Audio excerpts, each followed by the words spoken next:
and associate director. Excuse me, I'm just going to get this off the screen. Heard me. Thank you. Medical director, no problem, and associate director of clinical care at the Stanford Cancer Center. Dr. Rosenthal specializes in the treatment and reconstruction of head and neck cancer, and his research team studies the use of optical imaging techniques to better detect cancer during surgical procedures. And he's initiated many clinical trials in improving cancer surgery and drug delivery. Dr. Rosenthal is also a well-known mentor and frequently invited speaker. And lastly, Dr. Jennifer Stone, another well-known mentor in our field. Dr. Stone is a professor of otolaryngology head and neck surgery at the University of Washington. She is also the director of the NIH T32 training grant there. She also serves as the director of research for the Department of Otolaryngology at the University of Washington, and she's been in that role since 2016. Dr. Stone runs an inner ear biology research lab, which focuses on developing biologic therapies to improve the treatment of sensorineural hearing loss and balance disorders. And currently her lab is investigating sensory hair cell regeneration in adult mice. And so we are very fortunate to have these panelists join us today for this webinar. If there's no other questions, I'd like to move on to the discussion for the evening, which involves speaking to our panelists about mentoring. So I'd like to start by asking you all, you're all very successful individuals, and mentorship was critical, was very important to your success. Can you share with us some of the key aspects of the mentorship relationship that you had that helped shape your career?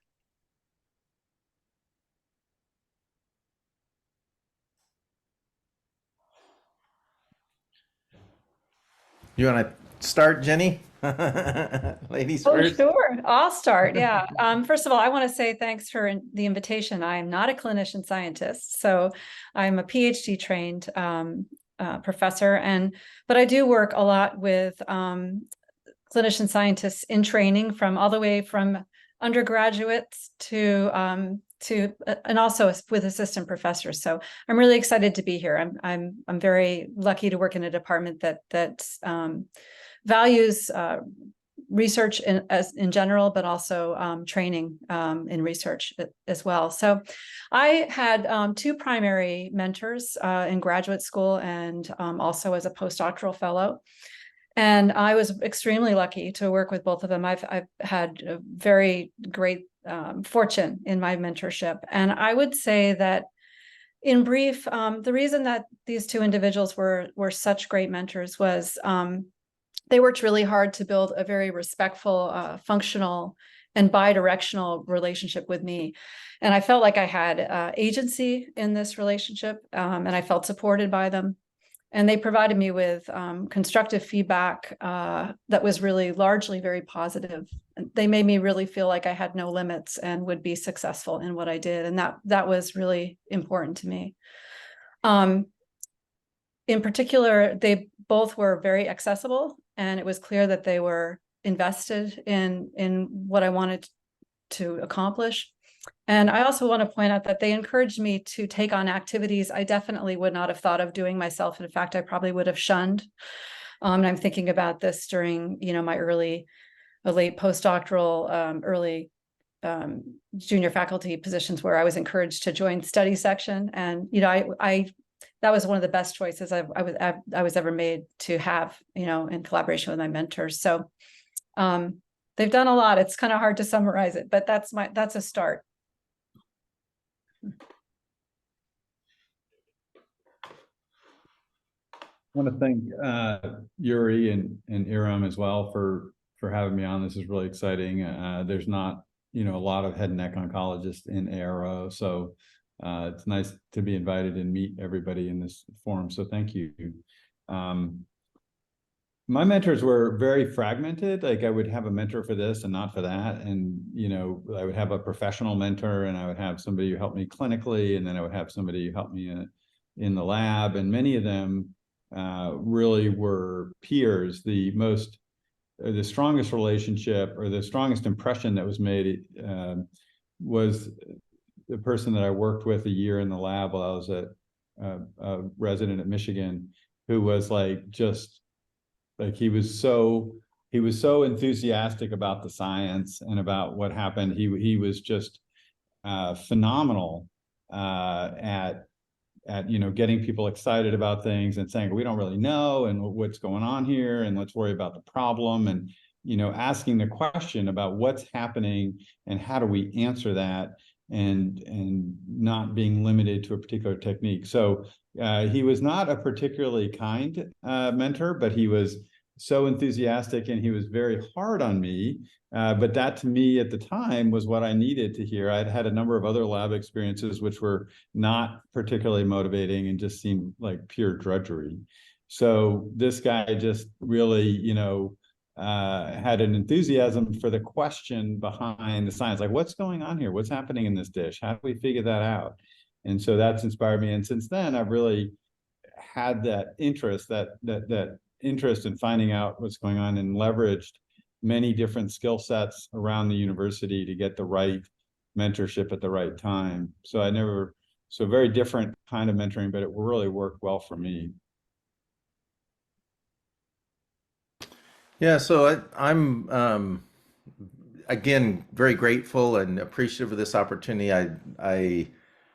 ARO is such a unique and wonderful organization that we actually, physician scientists do actually have a role in this. And sometimes, especially surgeon scientists, you're kind of, as surgeons, you're in your surgical groups, and as scientists, you're kind of in, Society for Neuroscience or something else like that. But this is really something where I think the scientists and the clinicians come together in a unique way that you don't see in many other organizations. So I'm really grateful, first of all, for ARO for what it has meant to my career, and for sponsoring this, and for Iram for putting it together. Yuri, thank you. So I have been extremely blessed by countless mentors, and they cross the spectrum. I had mentors as an undergraduate in some basic science research that really inspired me. It was from working in that lab that said, this is really something that's going to be a part of my career going forward, no matter what, because I just enjoyed it. He was end stage career, in his late 70s, and just kind of gave me carte blanche access to his lab and to do things, but was really devoted and enthusiastic. I had a couple of mentors who were like that, and they were tremendous, very accomplished individuals, but kind of the end stage of their scientific careers that were willing to invest time. And there's been surgeon scientists along the way that have been very inspirational. There's been surgeons who aren't scientists who have been very inspirational. And there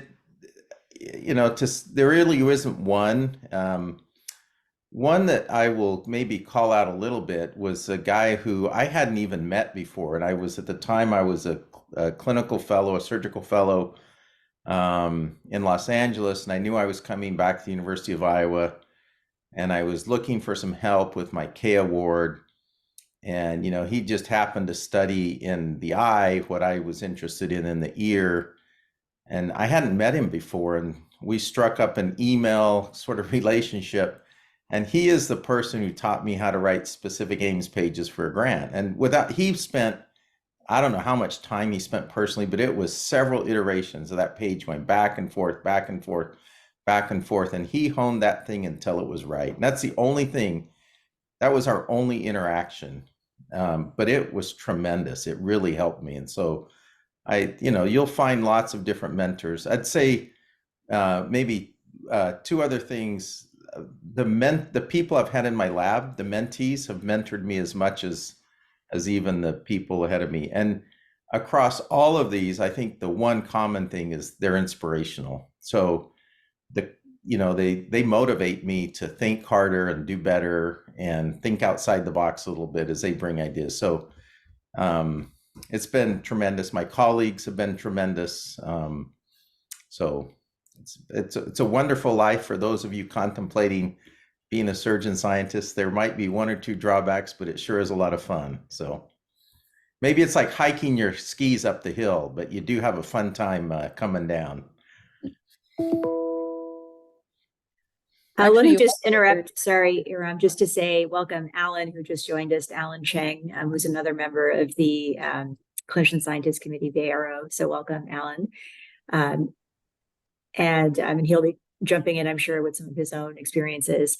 And also, just for those who join us later, if you have any questions, please feel free to put them in the chat. So thank you, Aaron. Thank you. Thanks, Alan, for being here. So for the first question that we discussed, so many different mentors, different mentorship styles, different stages of your career, and very different needs from all of you. So that's really interesting. Marlon, your answer actually takes us into the next topic, which is, so you've all mentored many, many individuals, and again, are well-known mentors in our field. What are specific actions that you take or specific things that you do to make these mentorship relationships successful? How do you make it work? How do you make a mentor-mentee relationship a good one?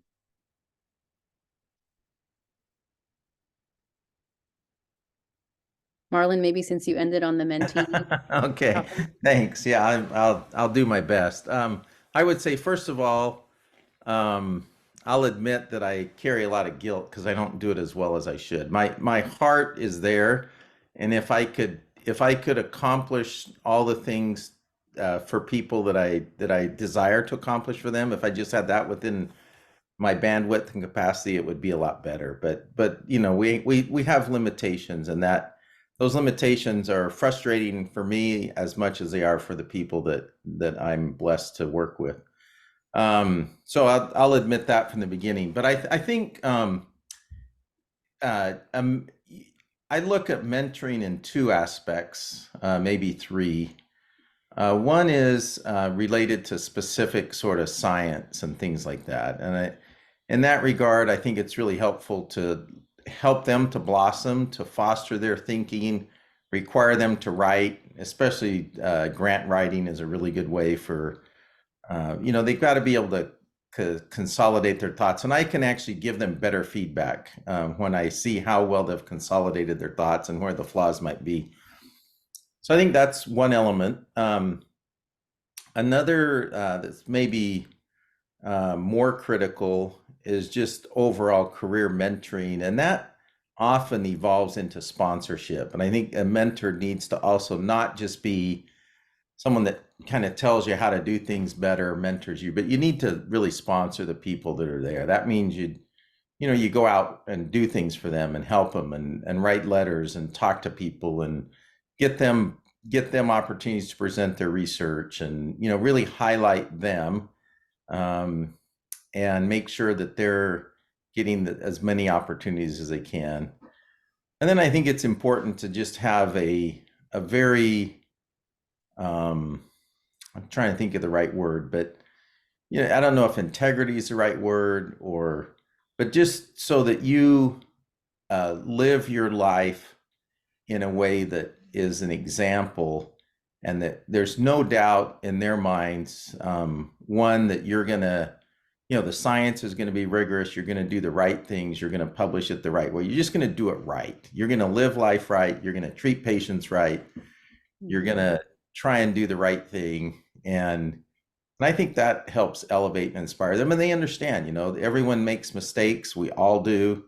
That's not an issue. None of us, a mistake is never a problem. It's when, we try and get around the mistake or we try and do something else that becomes a problem. So maybe those are initial thoughts, but I'm interested to hear what Jenny and Evan have to say.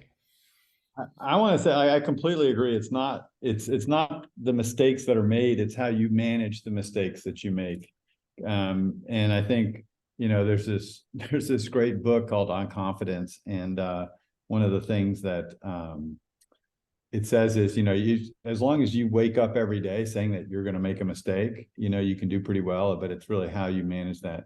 But I would say from my perspective as somebody who, works with people that I'm mentoring, I encourage them to present data every time we meet, like present actual data that we can talk through. And then there's a real conversation about what the results show, even if it's just a planned experiment. And then the fact that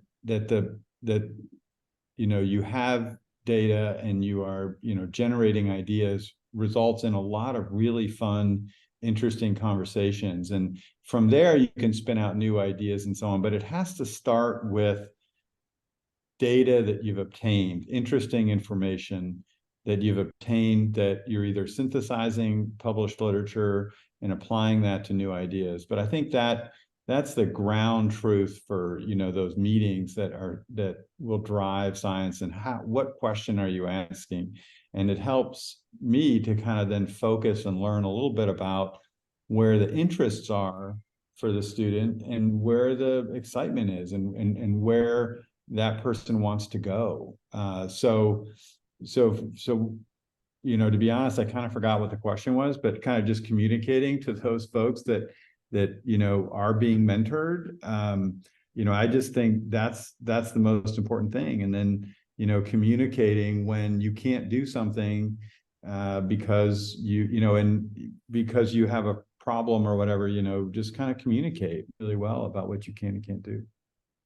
The question was, which you answered, was how do you make the mentorship relationship successful? But I have a question. So you talked a little bit about how you do that in the research domain. How about when you mentor someone on the clinical side, any of the fellows or residents? What are the key things that you do to make that mentorship relationship so successful? I don't think I'm necessarily that good at it. I do think that it's a lot about patience. It's a lot about not, you know, using mistakes as a teaching opportunity in the right environment, not necessarily at the time of the mistake, but rather making a point of pulling the person aside, whether it's a technical mistake, a decision-making, a professional issue. You know, nobody responds well to, and, you know, obviously patient safety issues and things like that, you know, you address at the time, but a lot of really good, you know, mentorship. And then the other thing is taking the time to get to know the person, because we're all so different, and my path is not the mentee's path. And so taking the time to understand what they really are interested in doing, and then trying to understand that and translate that into advice, and try not to give advice, but try to just give, you know, my thoughts about what has worked for me or worked I've seen work for other people. So it's framed in that way, because it is, you know, I think for residents and fellows making decisions about what they want to do, it's a total crapshoot, and it's just a best guess. And frankly, you know, research is something that you will have every chance to drop it, and you will get slapped every time you try to do something. And if you're not getting no's when you're doing research, that means you're not aiming high enough. If you're not, you're simply not. If every paper you get gets accepted, and every grant you get, you have not aimed high enough. You have not achieved, you're going below the radar. You need to get a fair amount of rejections to know that you're aiming high enough. Yeah. Is it okay if that's great. Great.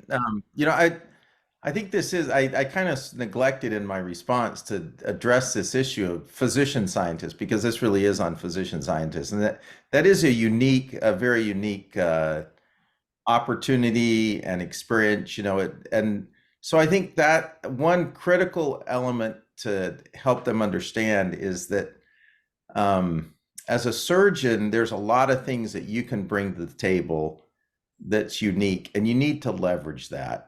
You're going to be disadvantaged in a lot of ways. You're going to have to spend a lot of your time caring for patients and doing surgery and other things, where other people, if you're just working on exactly the same project in exactly the same way as someone who's doing a PhD lab, you're going to be significantly disadvantaged because of time. And so, but they have to be concrete, they have to be legitimate, but there are real ways that you can contribute and find a niche as a surgeon where your contributions, your experience, your exposures, your ability to understand the questions are able to be leveraged so that you have some contributions. And that's whether you're going to be the PI on grants and try and manage the grants, or whether you're going to be a collaborator, or, you know, however that gets structured can differ across different departments. And you don't, you know, the other thing is, I think it's really important to just be the very best that you can be in the environment that you can be in. And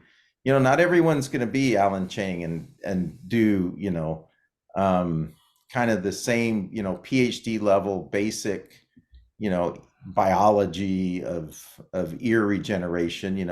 I mean, Alan, I'm sure will tell you he probably leverages clinical questions, but not everybody's going to be in an environment that can even support that. And so, figure out what it is that you can do well in your environment, and then just really drill on that. Have a lot of energy and commitment to do that. But as a surgeon, find out what it is you can bring as a surgeon that's unique and a legitimate contribution, not just a sort of, well, I should be on this because I have patients or something. And I completely agree. I completely agree with that. As a surgeon, you see the disease differently. You see the clinical problem differently than a radiologist, than internal medicine, than pulmonary, than all these other people. You just see it differently. You see the patient differently. The complaints are different. You physically handle the disease, whereas many, internal medicine or radiologists or all these other people doing research just don't see it the same way. So leveraging that is really important, and everybody has a role to play. Even simple things like access to human tissues, which are hard for some scientists. They would die to have a human model of a disease rather than a mouse model, so.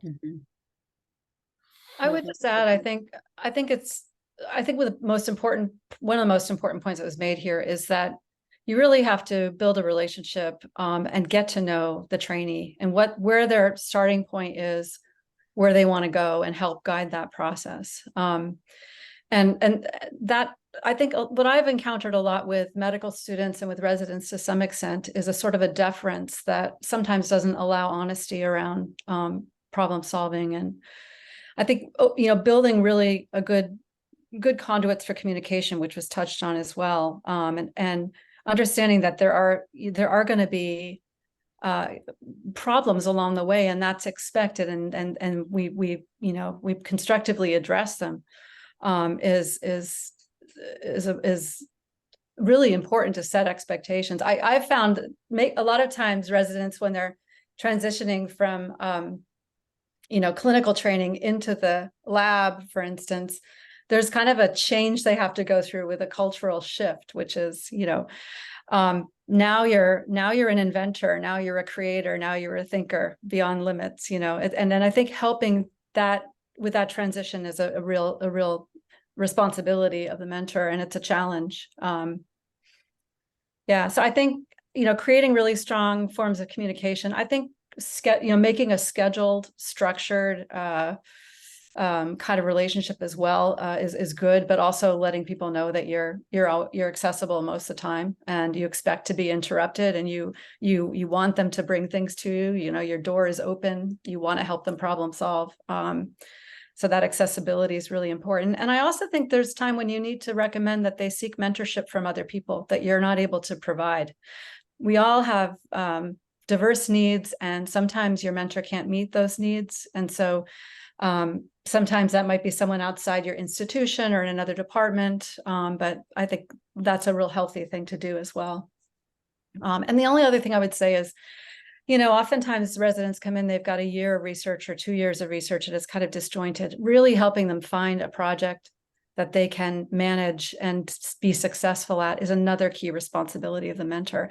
And that does carry in to the early stage investigators as well, and which you've touched on, which is just, choosing a career that you can support, that you can develop in the institution and the environment that you're in is really important. And that's where I think faculty have to step up as a whole to really guide junior faculty members in that process. Yeah, so with regards to, you mentioned residency and then the timing of a junior faculty, specific to all of your development as clinician scientists, when was the timing of mentorship most critical?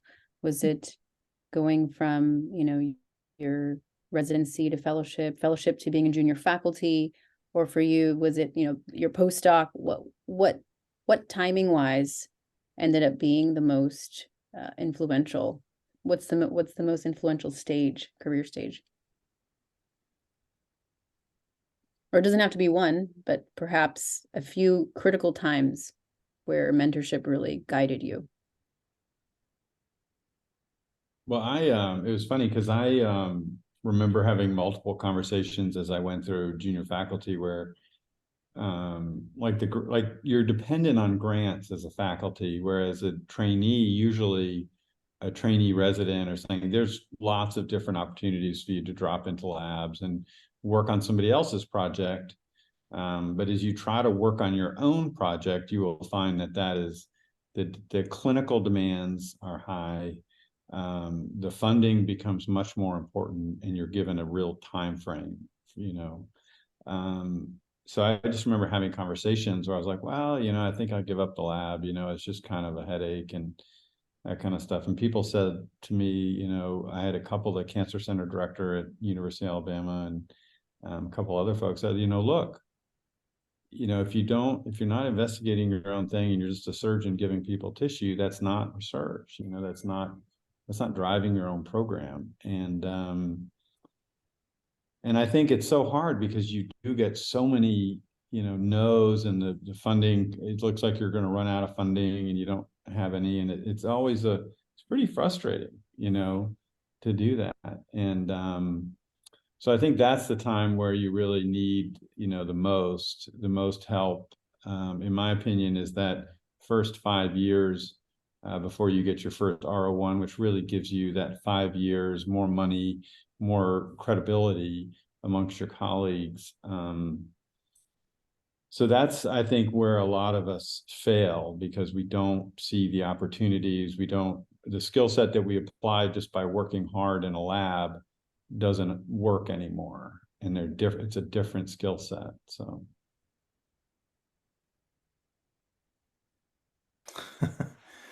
Yeah, if I'm thinking on it, I would say mine probably goes back to kindergarten or times like that, you know, that you know, my dad tells me get out of bed and go to work, and we had to get up early and go to work, and that honestly, that's made a huge difference my entire career, just that ability to kind of apply yourself and work hard. So I'd have to give a shout out to my dad and my uncles and grandparents and people like that really you know, gave you a lot of confidence, but also gave you kind of a structure of life. Because I think in the end that does fundamentally probably is what's enabled me to be able to give back whatever I can. But even raises a really good point, which is it's a complete different transition going from a trainee, so to speak, whether you're resident or fellow, to now you're faculty. You're responsible for your own patients, you're responsible for your own clinical productivity, you're responsible for training other people, and you're responsible for funding the things that you need to do. And I think you don't only need mentors, you need sponsors, you need friends, and ideally you need an environment that's going to be supportive of the ups and downs and the ebbs and flows of that. You know, some people are very fortunate and they're able to sustain things. More often than not, people, require significant investment of time and resources to kind of get things settled and get them launched. And so I think finding the right environment, if that's something you're really committed to, boy, you better pay really close attention to the environment that you're going to land in, because just as important as if you can be a great quarterback, if you don't have an offensive line, you're not going to be doing anything. And the same thing, you can be a great surgeon and a great scientist, but if you don't have the right support, and not just within your department, but the institution, the right multidisciplinary kind of approaches will be important. So I think for myself, landing in the environment I landed in made all the difference in the world. Yeah, navigating that is not intuitive. You really need a cadre of people who've been through it, who are committed to helping you. And it is really hard to create it de novo. You can, but I think it's really difficult. So I think going to strong departments that have a support system for faculty to help them think about what they're really most committed to doing, what's feasible, and what are the steps to get, extramural support for that so it can be a stable program. And of course, dedicated time, right? There's got to be substantial dedicated time to get that started.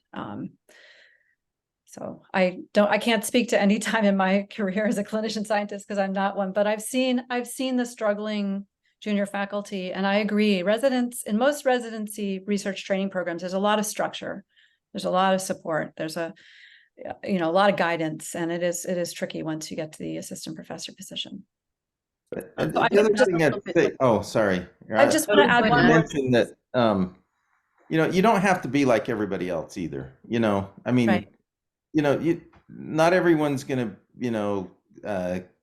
be R01 funded, yada, yada, yada. You can still make meaningful, significant contributions as a clinician scientist. And so find that, you can actually have a very rewarding, rich career, and as that evolves, sometimes that's the way it starts, is you're just the initial collaborator, and then you grow into that, and then you can take on bigger roles. So it can work a lot of different ways, but I would just caution people that, sometimes we put ourselves and we start looking laterally and comparing to how we're doing compared to all these other people around us and all this stuff. And, where does this department sit at US News or Blue Ridge or whatever? And, just do your very best in what you can do and enjoy it. And then it'll be wonderful.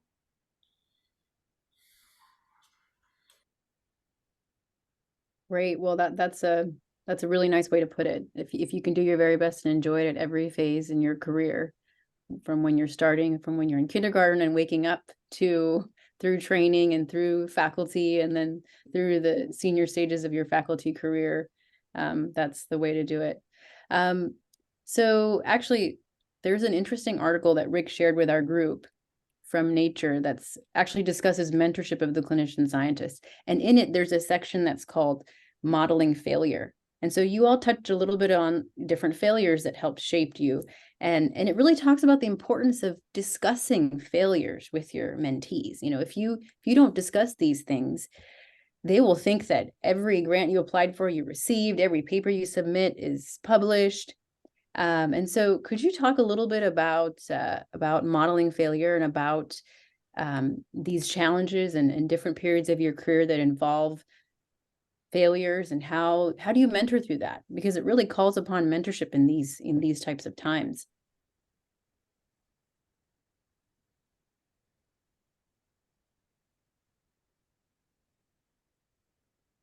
Marlon, what do you think? Okay. Yeah, the first thing I'd say is a lot of failures. Yeah, they're failures, but maybe not. I mean, that's one thing to teach. Just because a grant doesn't get funded, or like even said, a paper doesn't get accepted at the journal that you hope to get it into, that's okay. That's there's a lot you can still do with that. And I think at least in the way in the science part of my career, the way it works a lot is we actually engage the mentees a ton in the process. So when we're writing a grant, they sit down with us and they actually listen as my collaborator and I just go through everything together, and they weigh in and they hear our thoughts, and they hear the things that we think might work out and things that won't. And so they're fun and maybe a little bit painful sessions and long sessions, but they actually see how we deal with reviewers' comments and other things like that. And so to me, those aren't failures. Those are just opportunities for improvement and communicating your science better and learning. And we all do that. That's part of the process. That's not failing. There's other times when we do, have less than we had hoped. And, if you're a surgeon, if you're a surgeon in an academic center, everybody sees how you do it or how you thought you did it. And everybody sees your results. You're not hiding those things from anything. And you can say, if I were doing this case differently, I would have put the graft in this way, or I would have, considered handling the tumor this way or something. So, I think academia inspires you to be open and honest in a way that's different. Science does too. And I love that. I mean, I think it really is why I think some of the most exceptional things happen in these type of environments and not in other environments where it's not quite so open. I think we have to walk the walk, right? We have to, if it's my error, right, I need to admit it and own up to it and talk about it and be accountable and be remorseful, right? And talk about how to deal with the problem, but then also like how the problem could have been avoided. So I think that's, if you have a systems error, right, you're going to analyze what went wrong with the algorithms and everything else. So I think that's really important, is just, you know, acknowledging it and being accountable. If they make the error and that's an error that's a clear failure experimentally or something or bigger, right? I think you need to try to kind of decode that too. You know, what happened? Why did it happen? Because we're going to encounter these challenges over and over again in our careers, and they are naturally there. Their science is rife with, you know, dead ends and mistakes. So I think that walking the walk, as I started out, I think we all have the responsibility to be honest and be human and be accountable for those sorts of things. And just otherwise, they aren't naturally, you know, they're not seen as okay or normal, and we all make mistakes. So yeah, I mean, I made mistakes like guiding a trainee toward a project that wasn't going to be doable in the time they had for their project, right? And going halfway through going like, oh man, this was dumb, you know. And how did I manage that? I tried to salvage something out of what had been done already, right? But then worked with them to try to figure out, you know, finding something that could be done alternatively. So you can't sweep it under the rug, right? You've got to manage it and deal with it. So how about failures that aren't due to a specific mistake? Just, you know, a really good grant submitted, not funded, those kinds of things. How do you guide your mentees through those? Well, I personally say that I got to put the thing down for 2 weeks and not look at it, because it's just so upsetting. So, you know, I try to be honest like that. Like, look, I'm not going to talk about it now, or I didn't, you know, and then try to come back to it after a couple of weeks and start looking at it. And like I said, I do think that failure is the only option if you want to, you know, aim high and make a big impact. And getting us a trail of failures is a necessary part of succeeding. And in general, the opportunity that surgeons have to do research, they will be, you know, told, like any surgeon that says they don't have time to do research acts as if their schedule is not controlled by themselves. So I think the failure to do research or to look at problems in an interesting way, and like Marlon said, it can be any area, like it can be any aspect of research. It doesn't have to, you don't have to fall into certain things, but failure is inevitable as part of that. Good ideas don't pan out, great grants, I think, and I think like you're saying, I think that paper is very, very important for everybody to read. I'd love to see it, because I agree. I think sharing those disappointments with people to know that, I remember Jim Rocco, who is now at Ohio State, said to me one time when we were junior faculty, where he's like, you know, I see all these old guys running around here pissing their pants every time grants are due, you know, like it doesn't change, like it does, you know, and they were, you know, that was just what happens. Everybody kind of, you know, everybody takes it the same. And unfortunately, it seems very personal because you put a lot of effort into that. And when people come back with comments that just seem like it's not fair, it's emotional. I think those are great points. I would also, I think one thing that's helpful for mentees, for us to tell them and model to them, is to help them understand that the way the process works is never going to be fair, is never going to be perfect, because reviewers, whether it's a paper reviewer, even though they're scientists, this is there's subjective judgment about what the impact or the merits or the reality of things will be, where, even if it's data that's already collected and we're just trying to get it published, the interpretation and the impact of those data are subjective. And so a lot of times it's about shots on goal. You need to just be willing to say, this is the way the process works. The process works in a way where more often than not, grants aren't funded. There's lots and lots and lots of clever people out there doing lots and lots of good work. And the pay line is such that, most grants aren't going to be funded, and that's okay. And the people who score your grants probably aren't out to get you personally. There might be one or two, but most aren't.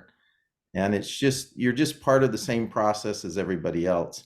I have one of my mentors, who's he's a Howard Hughes investigator. He submitted a grant that got the revision of it got triaged. So this is a Howard Hughes investigator submitting a grant that gets triaged on a resubmission, and he changed one word in the proposal, got it to a different study section, and got like a 1 percentile. And he has that pink sheet. In the old days, they were pink sheets, and he has it posted in his office. And to me, it was instructive. It was like, I learned that there's going to be some things in here that are out of your control. The process, if the cream rises, but sometimes it takes a while to separate the cream from the rest. And I think, like Eben said, you just can't take it personal. It is personal. You got to put it down, step away from it, and then reflect and communicate better. So often it's a communication problem, not an action. It's not that you were stupid. It's just that you didn't effectively communicate to the people that you were trying to communicate with. Yeah, I think summary statements, reviews that are bad on the paper, those are places where trainees and young, early stage assistant professors really need guidance from people who've been through the mill. It's not intuitive how to manage it. For instance, how to write like a letter to counsel is not intuitive what you write in that. So this is where it takes a village. Like, you really have to get people around you who've been there, who can guide you, who can support you, who can commiserate with you. That just comes back to this idea of like, ask for help. Like the faculty want to help each other, you want to support each other, but sometimes it doesn't come running to you. You've got to seek it. And I think, when you have a perceived failure, that's a great time to really reach out for help rather than bury your head. Those are all very helpful answers. And in fact, it actually makes me think of when I was a mentee. I actually remember Marlon telling me, like this conversation about, okay, you want to do research long-term. And he said, don't take research personally. And I think that is very helpful and a really good summary of what you all have said. Don't take the rejections personally. Don't take what happens to papers you're trying to get published personally, these comments personally. And if you can really think of that, I think it really helps dealing with failure. And another important thing that I'd like to mention about dealing with failure is actually something that Alan taught me, is I think it's important to have a sense of confidence that your grant will get funded. You're going through revisions, but one time we were working on a revision and I'm thinking, oh, this is never going to get funded. It's like the 10th time applying for something. And he's like, I'm not worried about that. It'll get funded. Let's just focus on how to make it better. And so I think that confidence and how you see somebody more senior to you dealing with failure and having that confidence, having that wisdom, being able to look long-term and really see like this will happen. We just have to keep at it and not take it personally. So those are very helpful. And so another question I want to move on to, let's see how we're doing on time. I think we have time for another question or two, is actually sort of bringing everything together and maybe summarizing, what do you all think are the unique challenges and needs for the clinician scientist in terms of mentoring? Are there specific topics that you always make sure that you discuss? For example, grant writing, specifically scientific mentorship. Are there specific things that you ensure that you teach, discuss, mentor clinician scientists on that can make them successful?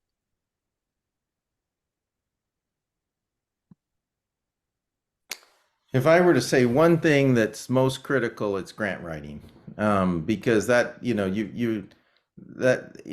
that's going to be, especially if you aspire to kind of run something independently. If you can learn that craft, and it is a learned craft, I think. I mean, you have to, of course, it has to be founded in great science, but good grant writing motivates good science. I mean, it really does. It sculpts and directs and inspires your science. And so learning how to write a really good research proposal, defend it, communicate it, why you're doing certain things, what it means, the significance of the work, and if you can say, this is this is what I expect to see, and this is how these results would impact the field, and then having enough insight to recognize your pitfalls and how you might address them, and all of that, getting all that put together and communicating it well.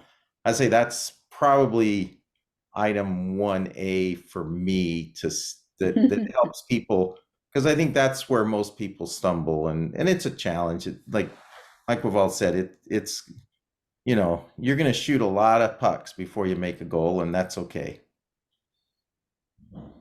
I would broaden that out just a little bit and saying, in general, communicating your idea, communicating your enthusiasm in a way. So whether it's in a grant, whether it's talking to a prospective student, whether it's talking to a colleague, a potential collaborator, whether it's presenting an 8-minute talk at the, understanding your audience and understanding the level at which you need to discuss your science. And it's really true, like different study sections are different audiences have different base level knowledge. So the ability to verbally and in writing express the very complex ideas. I mean, there's no way I'm ever going to understand probably what Alan Chang is telling me about his research, but at some level, I can understand it. And I think that's the trick, is to be able to deliver a message that's, whether it's whether it's that one sentence or whether it's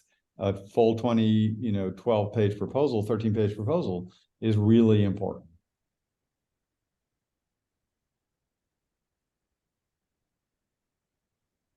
I guess I would add, there's going to be a lot of stuff you don't want to do that you're going to have to do. There's a lot of bumps in the road for this process. I would say capital A, administration, right? There's all kinds of things that we need to do to enjoy our lifestyles. And I think it's good to expect that there's going to be some drudgery. And I agree with the grant writing thing. It's not just about getting funding. It's about organizing your thoughts. And it really has, whenever you write a grant, you probably have about 10 new experiments to do, because you've thought of things you never thought about along the way, right? It's just a different way of thinking. And I also agree with the communication. It was one of the hallmarks of our program is our residents in training give about 3 or 4 talks a year, and they're all different types of talks. And we try to prioritize, exactly what you're saying, Eben, which is like, get across the important stuff and, be able to communicate your enthusiasm and abstract what you do in a way that people can understand it. Yeah, but of course, all the other stuff, statistics, being able to do quantitative analysis, rigorous work, all the skills that we can impart, and sort of demystify along the way, I think is also a bit of part of that drudgery, right? It's not just about finding something exciting. It's about making sure that it's reproducible and rigorous, and that's, not something everyone enjoys a lot, but you got to do it, and you'll get there. So grant writing and communicating ideas are what you all recommend as the most important topics to discuss with mentees. In our last few minutes here, I actually want to build upon this. We, as the committee, the Clinician Scientist Committee at ARO, we actually wanted to seek your wisdom on, in your opinion, what is the one thing that could be done either at institutional level, ARO level, or national level to facilitate clinician scientists' success in otolaryngology? What types of networking or support or committees? I mean, we are working on, our committee within ARO is one manifestation of that support and facilitating a clinician scientist career. But what is your advice for, to continue to move forward and continue to support future clinician scientists? What can be done? I honestly think that taking the grants of, having a studio type environment where you take grant submissions from them and you assign them to a couple people, and then you have, a group or some kind of thing where you give advice about the grant, like a grant writing workshop, or basically but as long as they submit something, again, it's like having that data set that is the focus of your conversation, because then it's so relevant to the mentee that it's their work and now you are commenting on their work, and with the caveat that none of us is going to know the area probably as well as that for the most part, as well as that individual, and we're just commenting as that study section, which doesn't know either, and just makes educated guesses. So I've benefited from those in the past, and I think those require a fair amount of work, but that, I think, or even reviewing a paper and saying like, look, this is not how you write a paper or whatever. So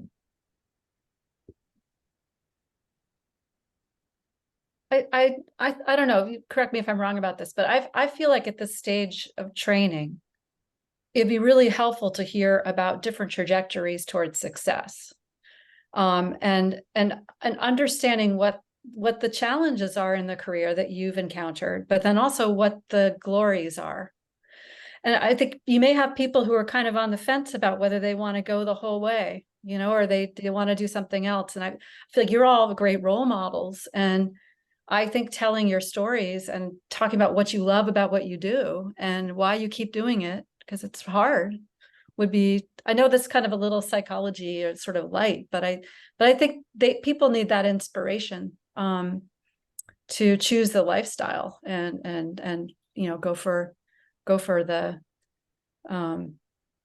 the full clinician scientist track,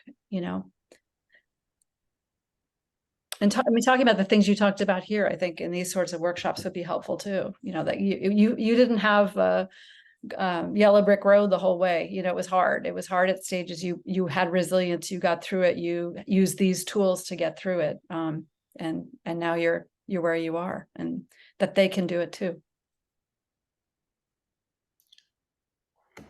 Yeah, and maybe one other thought, which is something that's already involved. That I know Sean Newlands has done a lot of work with this with the trial, but one of the challenges is it's a rare breed, and we get scattered by specialties, and we get scattered by institutions, we get scattered by geography, and so having a network of mentors and of people that people can turn to, and so that someone in South Florida can reach out to Alan Chang and get thoughts and advice from him. There's just not enough within an institution often.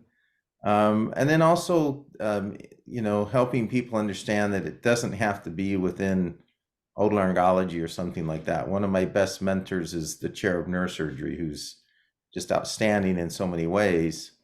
And he's a great mentor and role model and help and advocate and all of that. So, you don't have to, one of our former fellows, who got his ARO, he really well supported by a department of surgery in that regard. And so anyway, but I think building this network, and I know Sean's working on that, Yuri's working on that, there's already great work being done in that regard, but if we can really make that something that people are aware of and find accessible and is real, and not just something that we've kind of copped together and is on paper, but really isn't being used or touching people's lives. But if we can do that, I think it would go a long ways. That and increase NIH budget. I'm going to write a strongly worded email about that. Yeah.